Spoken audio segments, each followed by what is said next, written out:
And a good Tuesday morning to you. Welcome into the Nick Craig Show, streaming live this morning on YouTube, Rumble, and X. Don't forget that you can take the show with you 24/7 on demand by checking out the Nick Craig Show in your favorite podcast app. You can also listen online by visiting the website nickcraig.com. We've got a very interesting update in an ongoing saga between the Trump administration and the elite Harvard University, right? Private university, costs, I don't know what, $70,000 a year, some nonsense amount of money to go there. They have decided, and when I say they, meaning the university themselves, have decided that they are going to give the Trump administration the middle finger as it relates to various federal policies that have been changed over the last 4 months and do whatever they want. Trump's been in office now 4 months and 2 days, here on the 22nd of April. So they've decided that they are going to give the Trump administration the middle finger and go forward and do whatever they want. That's what they have decided to do. The Trump administration said, hey, we're going to pull some federal funding. You guys don't want to play by the rules, then you don't get anything done. You're not going to get the federal funding. You're not going to get the money that the United States government, for whatever reason, that's a completely different discussion. But for whatever reason, the hundreds of millions of dollars that you get from the federal government every year while charging an exorbitant amount for admissions into your elite university. So they decided not to play ball, and the Trump administration said, okay, we're going to take your money. We're going to pull some of your federal funding. So what has Harvard had decided to do? Not get in line, not go, okay, you know what? New sheriff in town, new regime in Washington, D.C., things are changing. Let's get on board so we don't lose our money. No, what instead has Harvard done? They have decided to file a lawsuit against the Trump administration after it pulled over $2 billion in federal funding to the Ivy League institution over accusations that the school is not doing enough to target anti-Semitism. The university wrote in the lawsuit, quote, "The government has not and cannot identify any rational connection between anti-Semitism concerns and the medical, scientific, technological, and other research it has frozen that aims to save American lives, foster American success, preserve American security, and maintain Americans' position as a global leader in innovation." And so Harvard is the real victim here, right? They were told very clearly, hey, you've got to deal with the anti-Semitism that is running rampant on your campus and all these left-wing liberal elitist universities where for the last 2.5 years, they've been chanting from the river to the seas, death to Israel, right? We all saw that take place. Nobody can say that that didn't happen. There are hundreds of videos online, hundreds of newscasts showing individuals chanting this on college campuses, many of them students, many of them paid outside activists, rolling up on campuses like Harvard University and acting in this manner. The federal government has said, you need to change and you need to adopt your policies to deal with anti-Semitism that exists on your campus. And Harvard University has said, no, we're not going to do it. The lawsuit goes on by saying, nor has the government acknowledged the significant consequences that the indefinite freeze of billions of dollars in federal research funding will have on Harvard's research programs and beneficiaries of that research and the national interest in futuring American innovation and progress. But see, again, Harvard University was warned of this. They were told, if you don't get in line with changes at the federal level, you're going to lose your money. And instead, now they are crying wolf as if somebody else is doing something wrong, and it's not their fault at all. They've done nothing wrong. That's what the lawsuit claims. Yet it was their own stupid, ridiculous actions that have caused this to take place, right? Their own decision. Not my decision, not your decision, Harvard's decision to do this. Their own. And now they're suing the federal government in response to losing this money.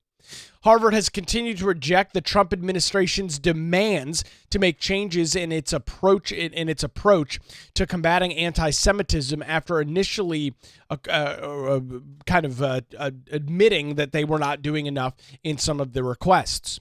Earlier this month, Harvard's president sent a letter to the White House refusing requests to further crack down on anti-Semitism due to concerns that the federal government's demand may violate the Ivy League institution's First Amendment rights. In turn, the administration responded by pulling $2.2 billion in multi-year grants to Harvard. Right, so, the article says it right here. They refused to follow through with some of the requests from the federal government in dealing with anti-Semitism on campus. So how is Harvard the victim here? How have they manipulated this situation into now they are the good guys in this entire thing? They've done nothing wrong. Woe is me, Harvard University. We've done nothing wrong. We haven't heard anything. We haven't heard anybody. Not this, not that. It's absurd. They chose to do this. This is unfortunately a very similar saga to many things that we've talked about over the last couple of months.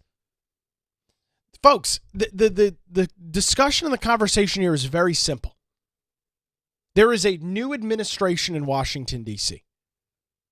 There is a new group of individuals that are calling the shots at the federal level. You have two options. You either play ball with them, and when executive orders are signed or new mandates come down from the federal government, you play ball and get in line with them, or you get out. Those are the two options. It's A or B. There's no C, D, E, or F. No, there's two options, A or B. Play ball or get out. That's it. And if you want to get out, which Harvard University decided they wanted to do, you're going to lose your federal funding. You're going to lose the $2.2 billion worth of research funding, which I would argue I would probably say is probably a huge waste of money anyway. Let's be perfectly honest. I'm not sure that $2 billion worth of research is coming out of Harvard that me as an American taxpayer, you as an American taxpayer can't live without. And Harvard is this great Ivy League institution anyway. If this research is so damn important to them as they claim, we're going to protect American innovation and we got to do this, fund the damn research yourself. Fund the research yourself if that's the case.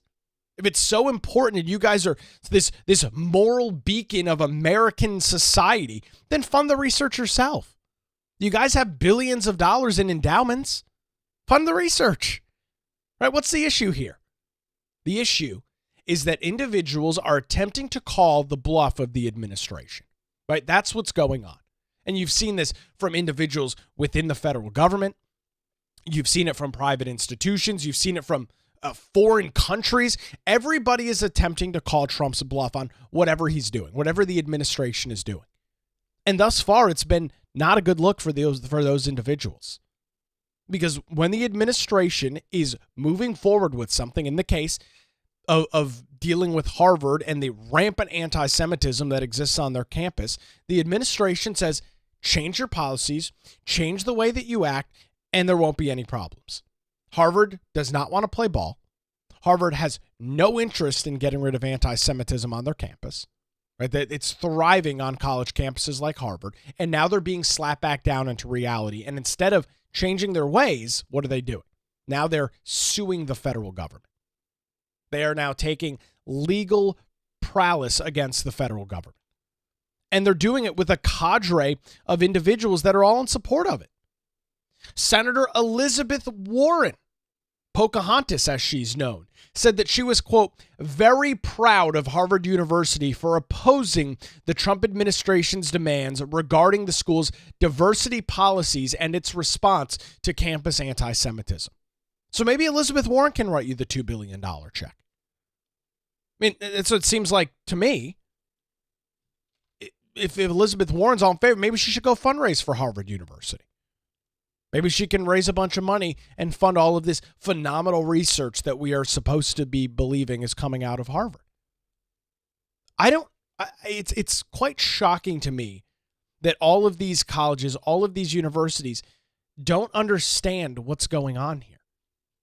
You're not going to bully Trump out of changing his thoughts on this stuff. You're not going to bully the president from changing his path on this. And the idea that you think you can, because you're Harvard University, nobody cares. When you look at the elitist activity that exists on these campuses, Harvard University is not in the favor of the vast majority of American citizens. Now, if you're somebody that went to Harvard University, if you're a Harvard alum, sure. But it turns out 99.9% of Americans are not, right? They don't have this permanent fiat to Harvard University. They think of it, and rightfully so, see it as an elitist, entitled university, of which, in fact, it is. So I don't really understand the game plan here. You were told to do something. You said no. You were warned that there would be consequences if you didn't do it. You still said no. Then those consequences came to fruition. Now you're suing the federal government. But what part of this is so complicated and confusing? You've seen this from workers within the federal government that have decided, no, I'm going to stand up against the Trump administration. I'm going to fight back. I'm going to resist the administration. How's that working out for you? You're getting fired. You're losing your job. You don't get to choose whether you follow the mandates of the administration. It's very simple. If you're going to receive $2.2 billion from the federal government, this is just my thought. Maybe I'm too much of a simple man to figure this one out. But if my employer tells me to do or not do something, and I refuse to do or not do whatever it is, and I'm going to actively work against them and actively push back against what they're asking me to do, I'm likely going to lose my job, right? There's going to be a consequence for my actions. And for whatever reason, Harvard University doesn't seem to understand that. You would assume with all of the great wealth in that college, the great intellectual wealth, somebody high up in that university would say, hey, guys, we don't think the Trump administration is going to fold their cards here. We don't think they're bluffing. They've warned us to do this or to not do this, to change our policy, to change this, to change that, and we haven't done it. Maybe that's a bad idea. Maybe that's a stupid thing to do. I don't know. I would hope that somebody within this great institution of higher learning would be able to pull their head out of a book for 15 seconds and realize that this probably isn't going to work out in favor of the university over at Harvard. So here's Elizabeth Warren back just a couple of days ago on CNBC talking about this and talking about how very proud she is of Harvard for standing up to, of course, big bad orange man and all the awful things that he's doing. Here's Pocahontas from Massachusetts. Before you go, how do you think the Harvard situation resolves itself, if at all? Look, I'm looking for the off-ramp here for the Trump administration. People are asking around the country, why are we better off to cut research on cancer, on Alzheimer's, on tuberculosis? That's where this money goes. These are research grants, and these are research grants. They weren't given out politically. They were given out to people who are doing work that helps keep us all safer and healthier. We are not better and stronger because Donald Trump wakes up one day and decides he wants to cut that research. But see, this is what I don't understand. If this research is so damn important, like Elizabeth Warren is talking about, if Harvard cares so much about this research, then capitulate to the demands of the administration. I mean, that's what I don't get about this whole thing. Now the administration is the bad guy in the room, yet Elizabeth Warren goes, oh, this is very important research for tuberculosis and cancer and Alzheimer's. Yeah, great. So why is Harvard putting that money at risk by giving the bird to the administration? Why is Harvard flipping off the Trump administration and saying, no, we're not going to do what you want at the risk of losing this money if it's so important? Where's the onus on Harvard for their stupid actions? So I think I'm actually very proud of Harvard to stand up and say, we're not going to do that. But here's the thing, then how should they be held accountable for failing to protect civil rights of Jewish students And also, this question about the tax-exempt status, which there are reports that he's trying to take away, for political entity, there's ample evidence that a lot of the faculty that they employ are progressive and is increasingly political. So if you believe that, go to court. If you believe it, what do you mean if you believe it? It's true. Sarah Ison, who's asking this question on CNBC, is not a conservative, is not a Republican by any means. If you ever watch CNBC, Squawk on the Street, you know that Sarah Ison is a liberal. She is not a friend of Donald Trump. She is a friend of the Democrat Party. And so I'm going to roll this back. The question that she's asking is exactly the one that needs to be asked. And when she is calling out Elizabeth Warren and saying, hey, what about all of the stuff that this administration failed to do? That's not a good sign for the left. That is a very bad indication for the individuals that are making this point. I'm rolling this back. Listen to Sarah Ison's question again. Not a friend of Donald Trump, a friend of the Democrat Party, a liberal. Listen to this. Held accountable for failing to protect civil rights of Jewish students. And also, this question about the tax-exempt status, which there are reports that he's trying to take away for political entity, there's ample evidence that a lot of the faculty that they employ are progressive and is increasingly political. So if you believe that, go to court. Go to court. You start the process, and you know what? Instead of just mouthing off about what you think is happening, actually present some evidence. And let's look at the evidence. Let's let the other side come in and question that evidence.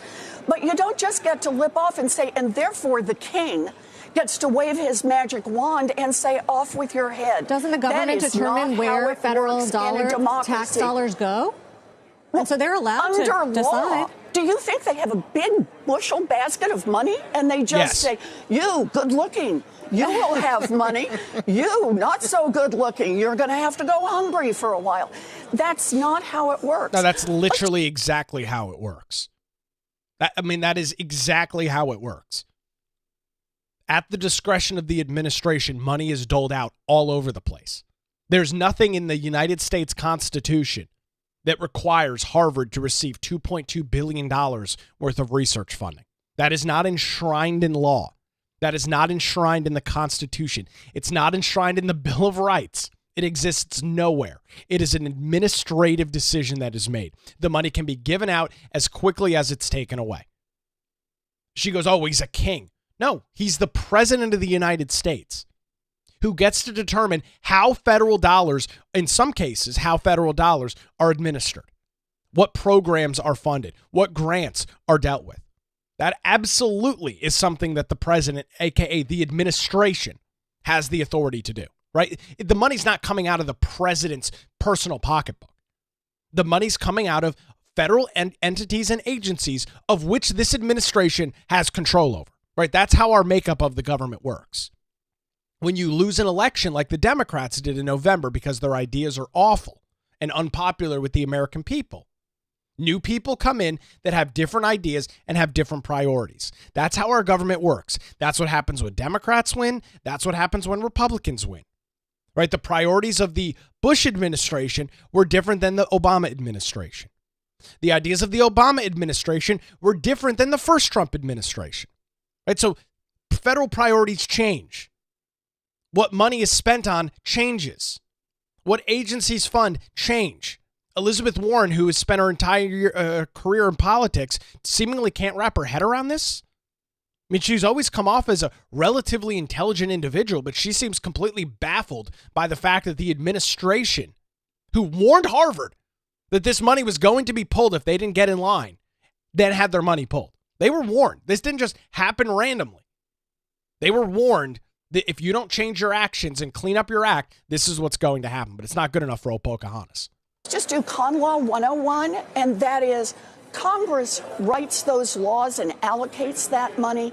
The administration's job is to enforce those laws and spend that money the way the law tells them. And if they fail to do that, Part 3 is the courts are the ones who step in and enforce the law. That's the three parts. Unless you defy or find probable cause that you've defied a judicial order. Well, that's the whole point now. But the point is, We still in the United States have a Constitution. Oh, really? And whatever side of the political spectrum you're on, that's what serves all of us. And that's what keeps us all strong. That's what. So, like, when the Supreme Court told Joe Biden that he couldn't forgive student loan debt, and he went around the court order and did it anyway, is that the Constitution that Elizabeth Warren is lecturing us on this morning? Have you found it odd? I have found this rather interesting over the last couple of, I guess it's probably, well, it's essentially been since Trump's been in the White House. You've seen a lot of individuals on the left all of a sudden quoting the Constitution. All of a sudden, the left cares so much about our constitutional rights and our constitutional freedoms in the United States. When the left was in power, they did everything they could to squash the Constitution, call it a living document. We can infringe on your rights, even though they're enshrined in the Constitution, because it's a living document. But now that the left is out of power because they could not win an election in November of last year, all of a sudden they are the greatest fans of the United States Constitution. When they're in power, they'll burn it. But when they're out of power, they're going to constantly go back and claim, oh, we just have to follow the Constitution.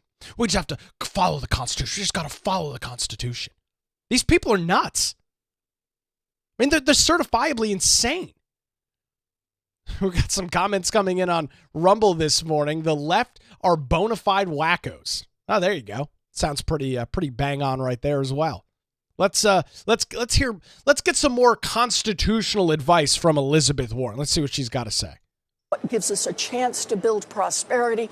You take that away, and it may work great for a handful of billionaires, but for everybody else in this country, for every kid who needs that public school, for every senior who needs that Social Security check, for every veteran who counts on the promise that was made has nothing to do with Harvard or her. You take that away, and our country is not just a little bit poorer. Our country fundamentally breaks apart. You'll have to come back. We didn't even get to Doge. There's so many issues. I'm ready. Senator Elizabeth Warren, it's so good to have you here. There you go. So, from Harvard University, failing to meet the demands of the administration, having $2.2 billion worth of federal funding pulled, research funding pulled. From that to somehow pulling this money from Harvard is helping billionaires and is hurting individuals that get Social Security and Medicare and Medicaid. I'm failing to draw the analogy, failing to draw the parallel between those two things existing. And it's the reason I'm failing to draw that parallel is because it doesn't exist. Again, Harvard University was warned to get their act in line. They chose to defy the administration, and now, guess what, folks? Say it with me. Actions have consequences. Actions have consequences. This is something that is very hard for the left to wrap their head around, obviously. I mean, you have Elizabeth Warren sitting up. So she claims that the administration should have taken Harvard to court over their internal policies. The federal government would have no standing in a court of law to challenge Harvard's own internal policies. They're a private institution, right? When you sue somebody, you have to have standing to sue them. All right, I can't, if you're battling with somebody legally, I can't just insert myself into the lawsuit. I don't, in the legal sense, it's you don't have standing. You have no vested interest in this to step into it. I don't believe, and obviously I'm not an attorney, but I don't know what kind of argument the federal government could make to sue Harvard over their internal code of conduct, code of ethics, whatever you want to call it. The federal government has no standing. What the federal government does have the ability to do is to pull funding from that university. And that's exactly what the administration has done. Not randomly. They didn't, Trump, Elizabeth Warren claims Trump just woke up one morning and like a king pulled the money. Not at all. He warned Harvard. Presumably, high up individuals within the administration had conversations with equals, high up individuals over at Harvard, warned them what was going to go on. It was telegraphed publicly. No secret, no surprise. Harvard decided to ignore it. So here you go. This is how it's played out. So you'll have to excuse me for not crying and shedding a tear this morning for Harvard University and how poorly they're being treated by the administration. My level of sympathy is non-existent for that university. So now they're suing the administration. And this will be another saga within Trump's administration, going to court and see if I'm sure Harvard will find a way to shop this and get this in front of some left-wing activist judge, and probably another case that will go to the United States Supreme Court, because that's how all of this has seemingly unfolded over the last couple of months. We'll keep an eye on the Harvard story and see what's going on there. We've got a couple of details, updates this morning on the death of Pope Francis at 88 years old yesterday. The official announcement from the Vatican is that the Pope Francis died on Easter Monday of a stroke and cardiac arrest. That was reported yesterday afternoon by the Vatican. The Pope's death followed years of ongoing health concerns, including a recent hospitalization for double pneumonia. With that, the funeral is set to be held Saturday in the Vatican City. Pope Francis will be laid to rest on Saturday after laying in state for 3 days in St. Peter's Basilica, where the faithful are expected to flock to pay their respects to the history's first Latin American pope. The cardinals met yesterday, cardinals will meet today in the Vatican to begin the process of getting everything to take place. The conclave, as we talked about yesterday, will begin between May 5th and May 10th. May 5th is less than 2 weeks away. That's coming up in 2 Mondays. May 10th is 2 Saturdays from this Saturday. So sometime in the next 2 weeks, we will see the conclave begin. We did also hear that President Donald Trump and First Lady Melania Trump are planning on attending the funeral that will be taking place on Saturday, as well as the Argentinian President Javier Milei. That will all be taking place. The funeral is set for a 10 a.m. local time in St. Peter's Square. You'll have to excuse me. I don't know what the time translation on that is. It will be pretty early in the United States, 10 a.m. Over in the Vatican, where that's set to take place in St. Peter's Square. So that will be taking place there.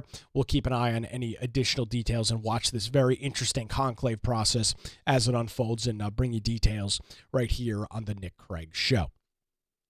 Well, we have seen a lot of very interesting videos and posts and comments on social media over the last couple of months. Individuals destroying other people's property. The biggest example of this has been individuals that own Teslas. We've got a couple of very interesting stories this morning out of Minnesota, another one out of Minneapolis as well, the city of Minneapolis. We'll have those details coming up for you here in just a few minutes. I want to remind you that if you are interested in getting access to additional content, including daily show notes and our monthly Zoom call, which will be happening next week, you can head on over to patreon.com/Nick Craig, get those daily show notes and access to the monthly Zoom hangout. We chat one night a month, chat for a couple of hours about the news, politics of the day, everything that's going on. You can get those details over at patreon.com/Nick Craig, supporting the show financially, $5, $10 a month. Appreciate everybody that has come on board over the last few months and supported the program. A very interesting story as it relates to this Tesla vandalism coming up. You're listening to The Nick Craig Show, streaming live this morning on YouTube, Rumble, and X, and 24/7, wherever you get your podcasts.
And welcome back to the Nick Craig Show, streaming live this morning on YouTube, Rumble, and X 24/7, wherever you get your podcasts.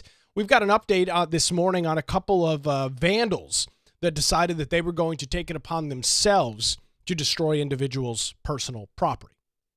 And because that's what this whole Tesla vandal thing that we've seen.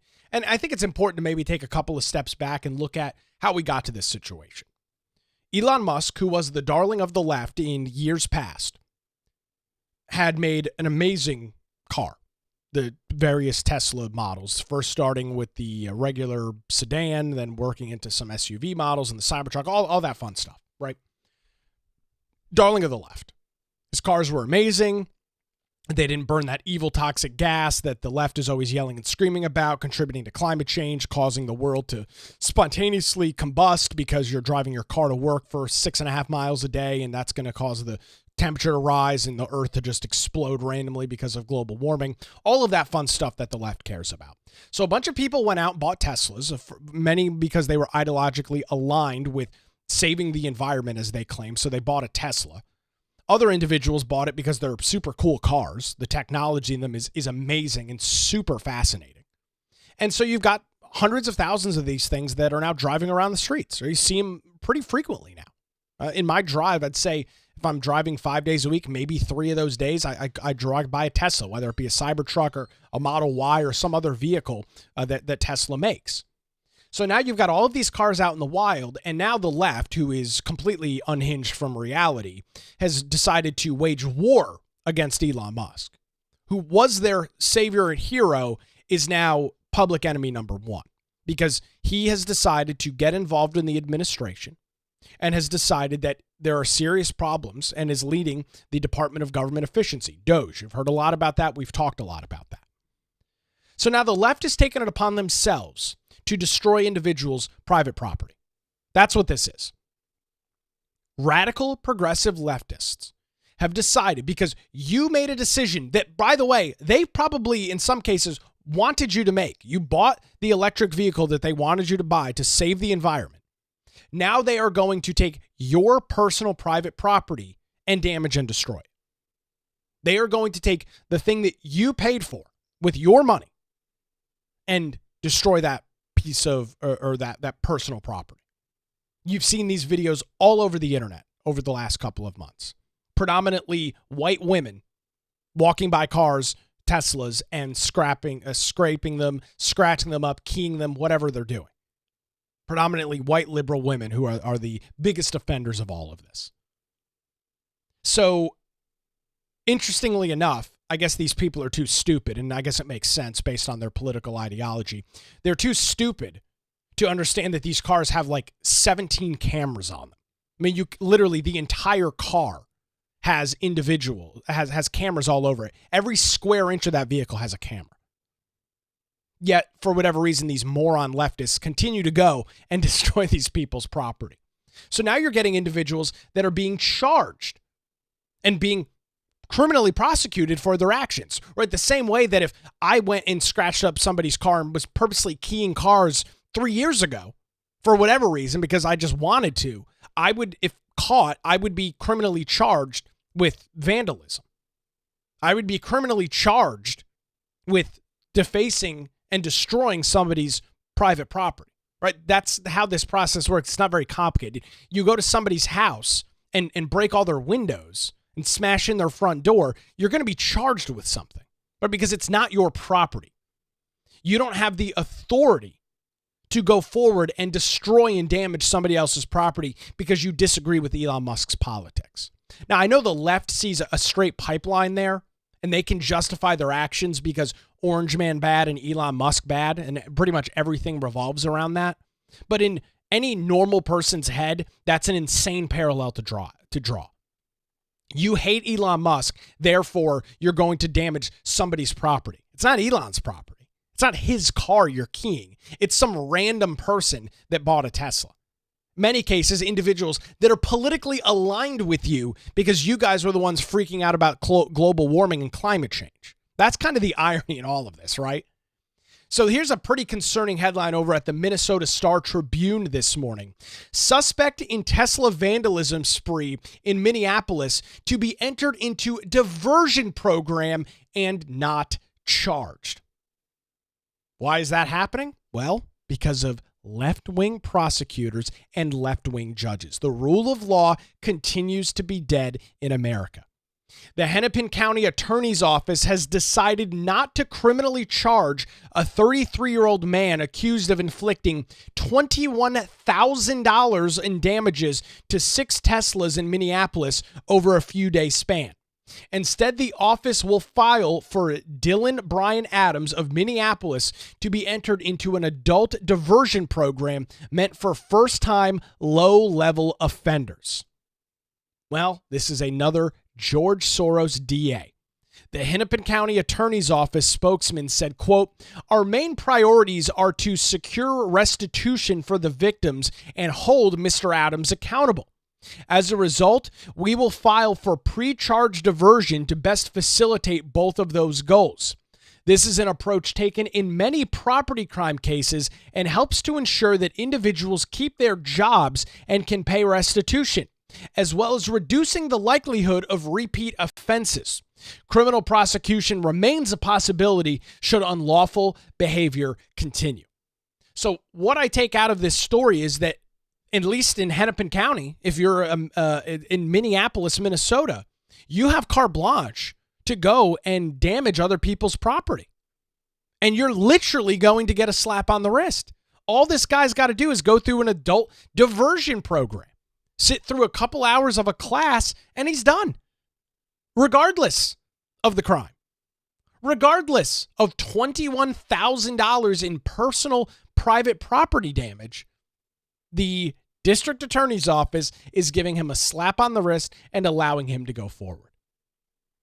Adams, the individual, Dylan Adams, works for the State Department of Human Services. And a state database says that he is a program consultant. So this guy's an employee of the state government in Minnesota. A statement from DHS sent to the Star Tribune on Monday reads as follows, quote, "We are reviewing the matter at this time. State employees are expected to follow our code of conduct and hold themselves to the highest ethical standards through their words and their actions." So hopefully this guy's fired and loses his job. In recent months, people across the country and in the Twin Cities have vandalized Tesla vehicles in protest of Elon Musk, an advisor to President Donald Trump and his Department of Government Efficiency, as they significantly cut federal workers and programs. Adams was arrested and booked into jail Wednesday morning of last week and released Thursday afternoon. His attorney said, quote, "My client is very remorseful for his actions and is beginning the process of making sure the victims are made whole financially. We are grateful for the Hennepin County Attorney's Office exercise of prosecutorial discretion and apologize to the victims and law enforcement." What a bunch of bullshit. I mean, what a bunch of bullshit that statement is. He's remorseful. He keyed up 6 different people's cars. He committed $21,000 worth of property damage. He's not remorseful. This guy is a flaming, progressive, mentally ill, out of control liberal. How crazy must you be to believe that keying somebody's car is going to hurt Elon Musk, who you hate? Folks, we all sat through 4 years of Joe Biden in the Oval Office. We sat through 4 years of Democrat rule in Washington, D.C. Did you ever contemplate keying somebody's car that had a Joe Biden, Kamala Harris sticker on it? Did you ever contemplate going to somebody's house who had a Biden-Harris sign in the front yard or a Biden-Harris flag and defacing their private property? The answer is hell no, because that's not how sane people operate. It's okay to have political disagreements. I would argue it's a good thing to have political disagreements. But when that translates into you going out and committing $21,000 worth of vandalism, $21,000 worth of property crime, you're mentally ill. You're insane. You are certifiably insane. But, his attorney says he's very remorseful for his actions. He's remorseful because he's getting a cupcake sweetheart deal from the Hennepin County District Attorney's Office.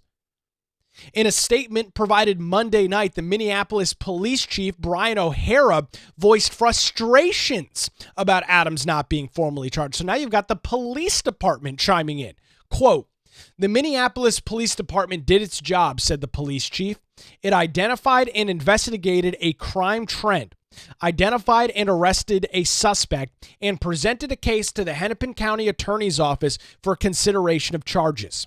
This case impacted at least 6 victims and totaled over $20,000 in damages. Any frustration related to the charge decision of the Hennepin County attorney should be solely at her office. Our investigators are always frustrated when cases that they poured their hearts into are declined. And in my experience, the victims in this case often feel the same."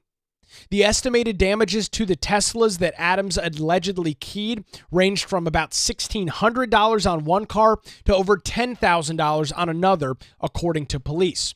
Participants in the county attorney's diversion program are expected to sign a contract which would include conditions like community service and restitution payments. They are also referred to services such as chemical dependency or mental health resources as well.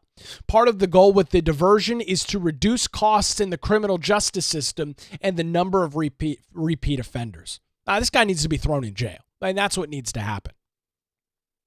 That's exactly what needs to go on.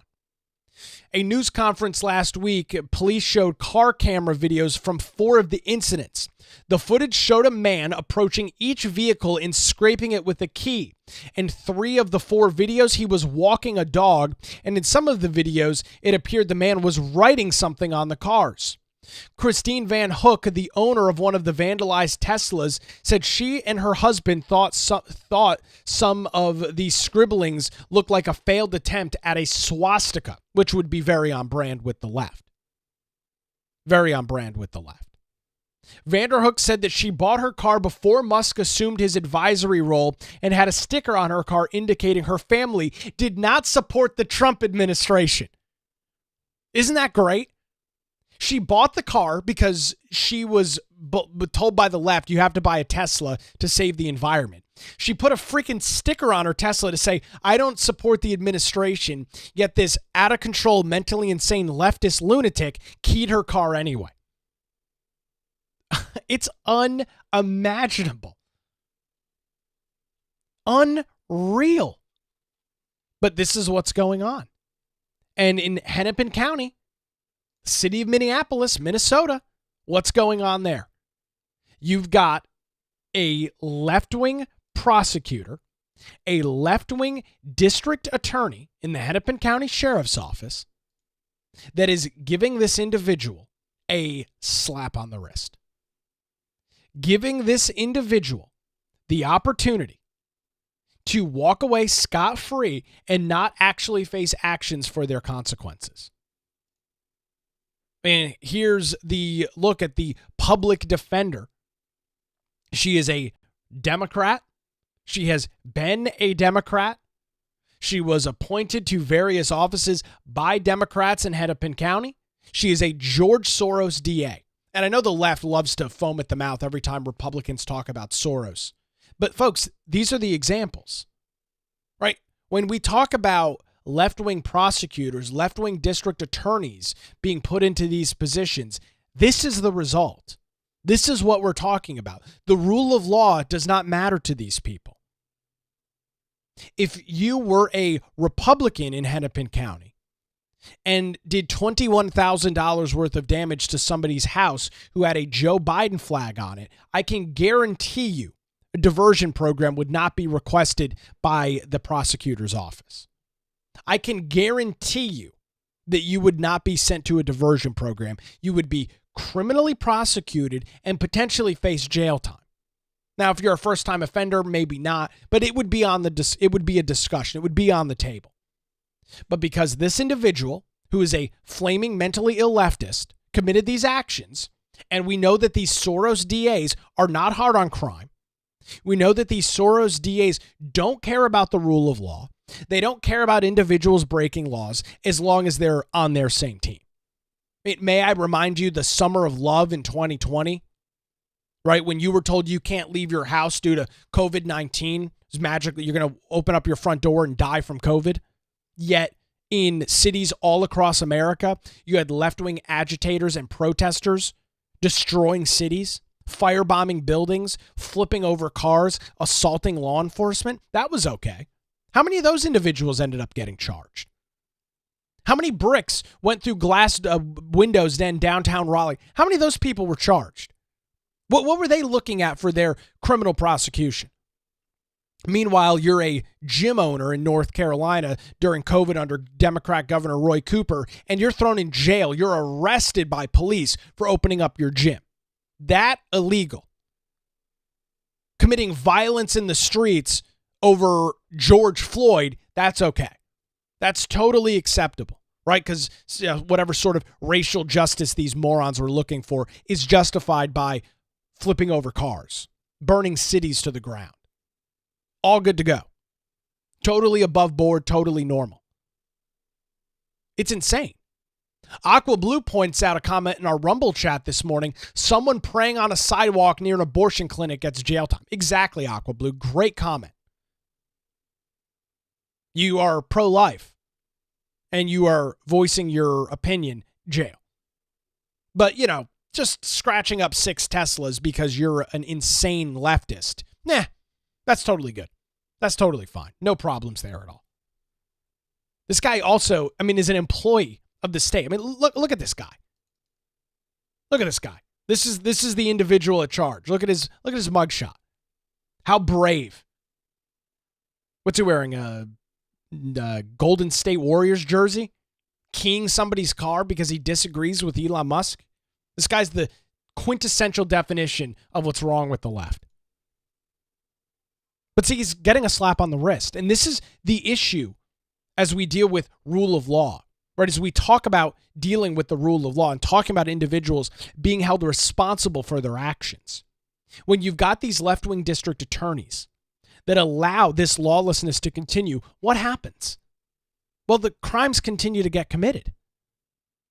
People continue to commit these acts because they know they are not going to be held responsible.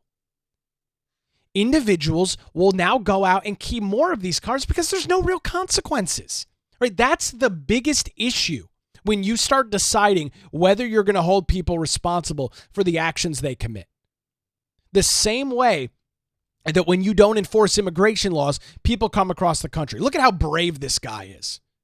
In his New Balances, carving a swastika or something into this guy's car. Brave liberal. Look at the rage. Ha! Really got him. Huh. Wearing his Steph Curry jersey. What a scumbag. What a scumbag. But it's okay. But it's totally fine because there's no issue. By the way, interesting to note, in one of the video clips shown by police, it indicates that the damage took place Monday, March 24th, just after 2 p.m., which is now raising questions about whether Adams is on a work-from-home status with the state and if the vandalism took place while Adams was on the taxpayer clock at the time, which I'm sure it was. Right? That's been the biggest scam in work from home, work from home, work from home. I'm sure this guy was working from home. He was at a Target vandalizing people's property, working from home very hard. Unreal. But are you surprised? This is what we've seen, unfortunately, unfold over the last couple of years. This is the unfortunate reality of soft on crime prosecution in the United States. This is the sad reality when you allow people to commit crimes over and over again and nobody is ever held accountable. Nobody is ever held responsible for the things that they do. And I can't say that I'm shocked or surprised by it, because this is very much par for the course. This is very much what we've seen over the last couple of years. Here is the Minneapolis police chief in a press conference that took place on the 17th, so I guess this would have been Thursday, describing what was going on here. Take a listen to this. By Sergeant Rob Ilechko, ROBILLETSCHKO. Sergeant Ilechko is a veteran member of the department, and he's currently assigned to the 1st Precinct as a property crimes investigator. We're here to announce the arrest of a suspect in a string of downtown vandalism cases, and to recognize the outstanding police work that's behind that arrest. Sergeant Rob Ilechko is a veteran investigator in our 1st Precinct Property Crimes Unit, and he is one of the MPD's most experienced and effective detectives. You may recall his work cracking a downtown cell phone theft ring dating back to 2021. That ring targeted bar goers that were unsuspecting.